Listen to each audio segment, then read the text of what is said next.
Episode 7, Common Knowledge, coming at you. Started in with our first card. It's an Ember Eye Wolf, which costs 1 and a red for a 1/2 wolf. It's got haste. You can also pay 1 and a red, and this creature gets +2/+0 until end of turn. So a fire breathing, but you only get to do it in instances of 2. It's not terrible. It's not good enough, but it's not terrible. It's like a 2.8. It's like a 2.8. Yeah. Old card, Legends card. Costs you $1.91 from Legends, but only 11 cents from Chronicles. This is Tobias Andrion. He costs 3 and Azorius mana. That's a white and a blue for a 4/4 legendary creature, Human Advisor. And that's it. He can be your commander. Not in Pauper, but he can be your commander. You wouldn't want him to. 5 mana for 4/4? Bad. 5 mana that has to be specific colors? Even worse. No, this isn't good. Like there's a 5 mana card that I use in my mono green Tron deck that is the self assembler, something like that. And it costs 5 mana for a 4/4.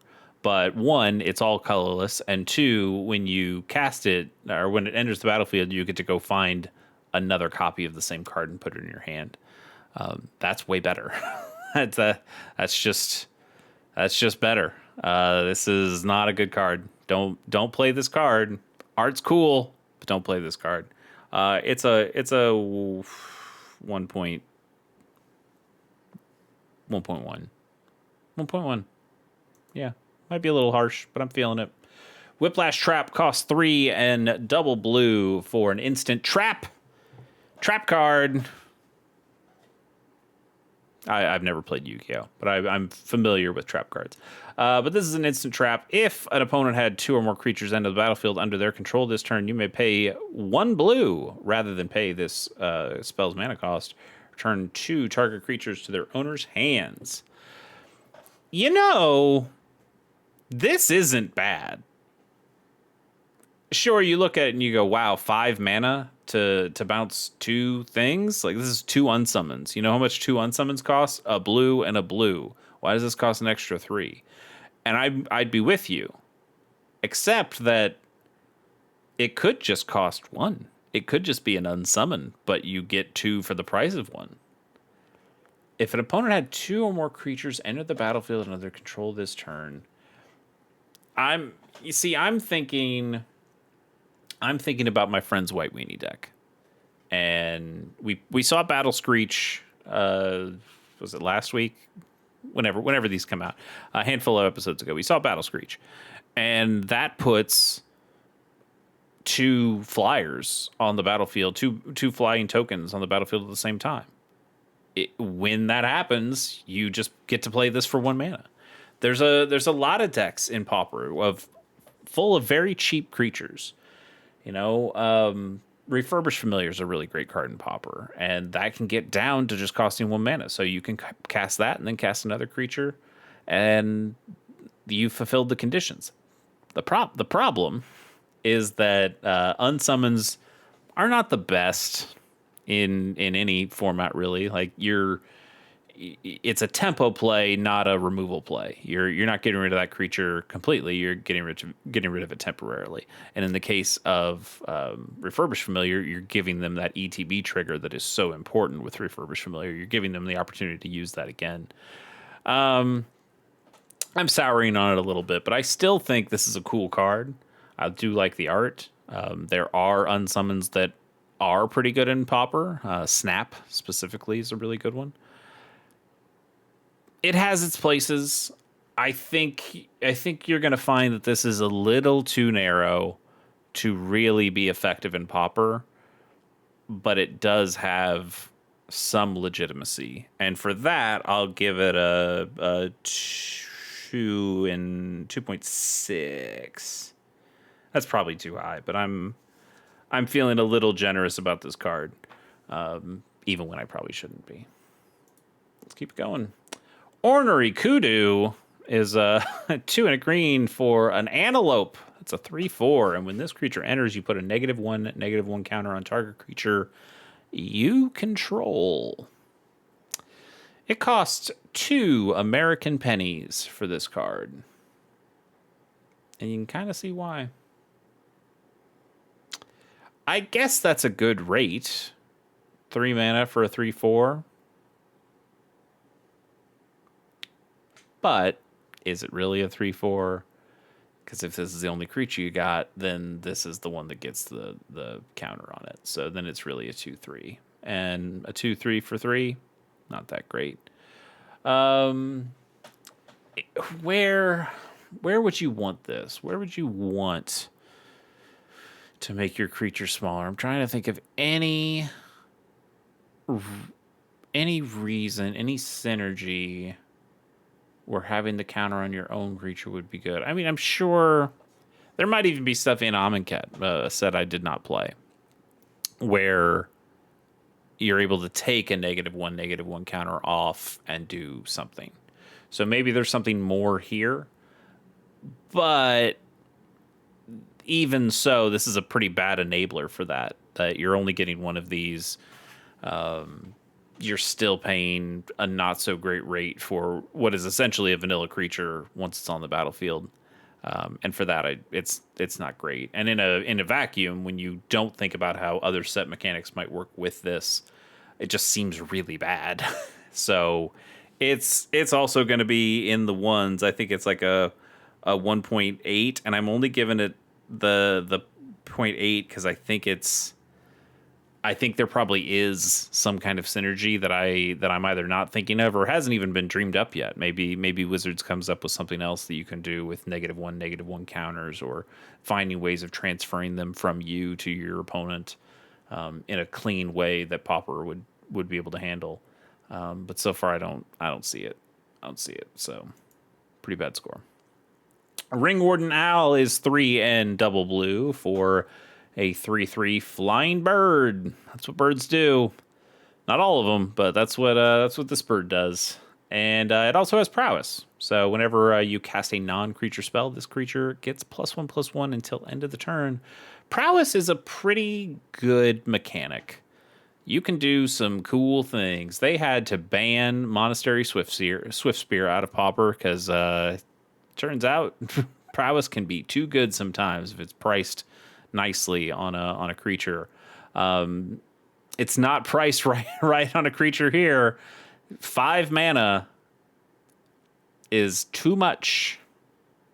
Even with the prowess, the real problem is, so you are in blue, so you will get to draw cards, but generally the problem is if you're spending 5, or once you spend 5 mana, you are spending 5 mana on this, but once you spend the 5 mana on this, that's what, turn 5?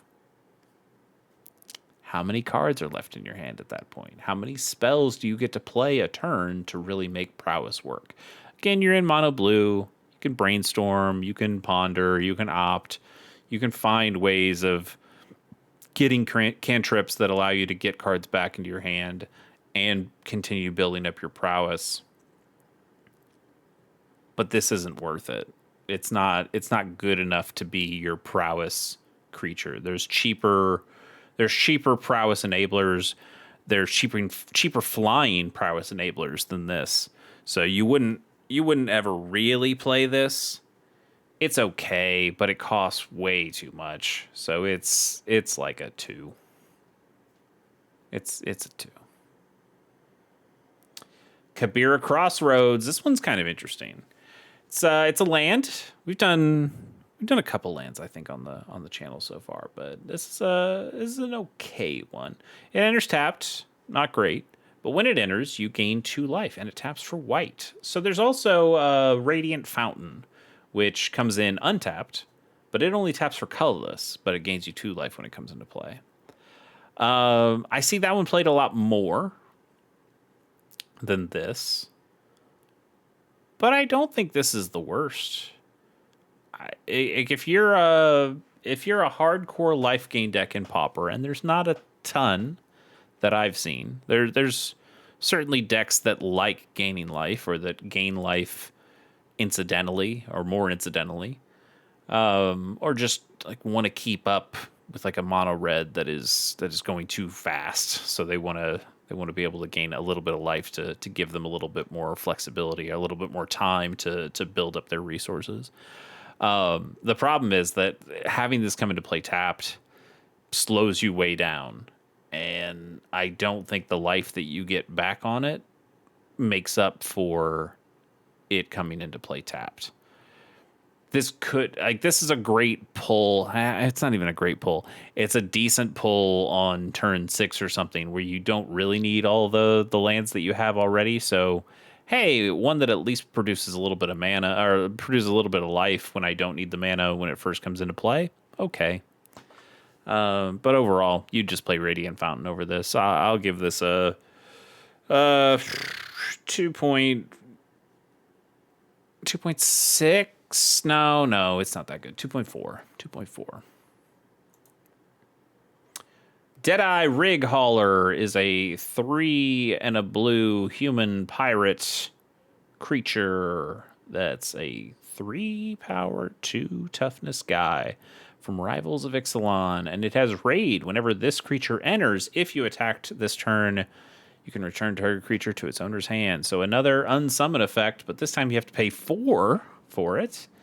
It doesn't have a way to make it any cheaper. And you have to have attacked already.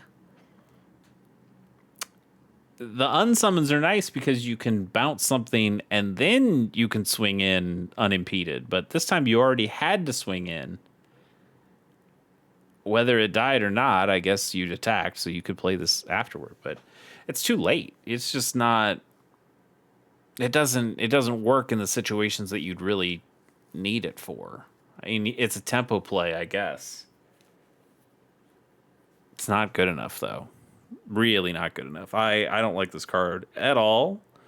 I will give it a 1.9, and I will move on. Information Dealer. I love this card. I don't know if it's good in Pauper. It's probably not, but I do love this card. Information Dealer is 1 and a blue for a 1/1 human wizard. You can tap it to look at the top X cards of your library, where X is the number of wizards on the battlefield, and then put them back in any order. That's any wizards. Your wizards, your opponent's wizards. I do have a Memnarch commander deck that's more of just a wizard deck. It does Memnarch things in that it steals opponent's stuff, but it's more about just having a bunch of wizards and drawing a bunch of cards. This is in there because it's cool. Also, look at it. It's great. Onslaught had some really good art. I like a lot of stuff in Onslaught. I don't love Morph, which is tough if you like Onslaught because there's a lot of Morph in Onslaught. But 19 cents for a really cool piece of cardboard. I'd buy it. Not for my Pauper deck, though. I can't think of a Wizards tribal Pauper deck. And even if you had one, I don't think this would go into it. So we'll give it a 1.7, sadly, and we'll move on. It does make me sad to give it such a bad score. Skyline Scout, 1 and a white for a 2/1 human scout. So we're doing a little bit better stat-wise than the last time. And whenever this creature attacks, you can pay 1 and a white. And if you do, it gains flying until end of turn. That's not great. You want to just keep paying for the same creature time after time after time? No, thanks. No, I don't think I will. No. It's not worse than some of the other cards we've seen, but it offends me more than some of the other cards that we see. So I think I'm going to give this a 1.1 in disgust and move on. Circle of Protection Shadow. Circle of Protections are interesting cards. They are sideboard cards in many formats. I've seen them in Pauper sideboards. Pretty obviously, red is the best one because there's so many direct damage things that that you can just stop with Circle of Protection red. I'd say green is probably the next best one in that you can stop a big creature. Then it's probably white, maybe white or black at that point. And then blue because it doesn't have a ton of creatures. But man, there's also like I think there is a Circle of Protection artifacts, and it would be okay, but not particularly good. And then there's this. There are some creatures with shadow. So shadow, if you're not familiar with shadow, shadow says that the creature, similar to horsemanship, which we talked about recently, and also similar to flying, kind of. Creatures with shadow can only be blocked by creatures with shadow.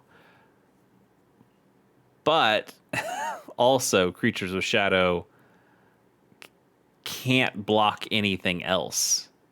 Like, you can only block or be blocked by creatures with shadow. And that just kind of puts them on like a whole separate board in a way. Like, sure, you could still shock them and that'd be fine. You can hit them with a removal spell. But in terms of combat, you're going to combat, you kind of just treat shadow things as like, I don't know, it's basically just unblockable at that point.